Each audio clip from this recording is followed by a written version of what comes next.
د افغانانو د زړونو پاچا او د طالبانو د حکومت سردار ملا یعقوب مجاهد یو ځل بیا د خپلو هیوادوالو زړونه وګټل.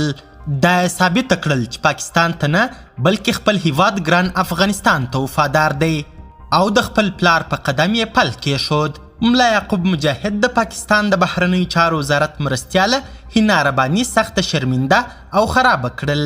دا چې ملا یعقوب د هینا رباني سره څه کړي او ولې یې دا کار کړی، بشپړ حال را سره همدغه روانه ویډیو کې کتلی سئ. سلامونه قدرمنو لیدونکو، زموږ مشال پریس یوټیوب چینل ته ښه راغلاست. سرچینې وایي ملا یعقوب له هینا رباني سره لیدنه رد کړې ده.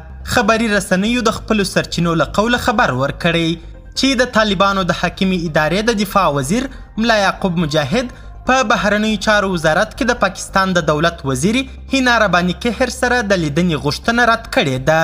د سرچینې د معلوماتو له مخې هینا رباني کهر غوښتل چې ملا یعقوب سره د دواړو هیوادونو ترمنځ د امنیتي مسایلو په اړه پر ځینو مسایلو وغږیږي. رسمي سرچینو دغه خبر تایید یا رد کړی نه دی.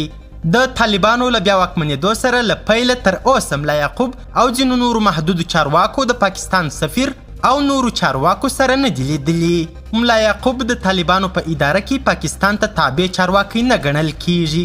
د ځینو په باور پاکستان هم نوموړي او پلویانو ته ښه نظر نه لري او د منزوي کولو هڅه یې کوي.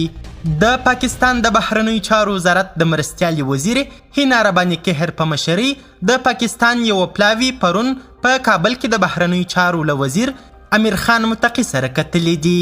د بهرنیو چارو وزارت د ویاند مرستیال حفیظ ضیا احمد پر ټویټر پاڼه خپاره کړي پیغام کې ویلي چې پاکستاني لوري په دې کتنه کې په پاکستان کې له میشتو افغان کډوالو سره د ښه چلند، د تګ راتګ په لارو او د غراض افغانانو ته د ویزې په ورکړه کې د اسانتیاو د راوستلو ژمنې کړي دي.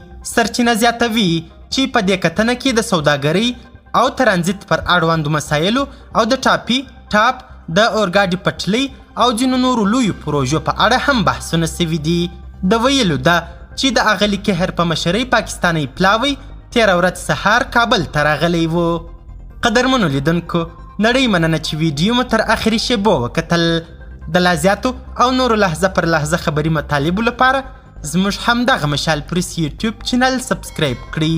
تر بیا او بلې ویډیو ښه وخت او ښې چارې د الله په امان.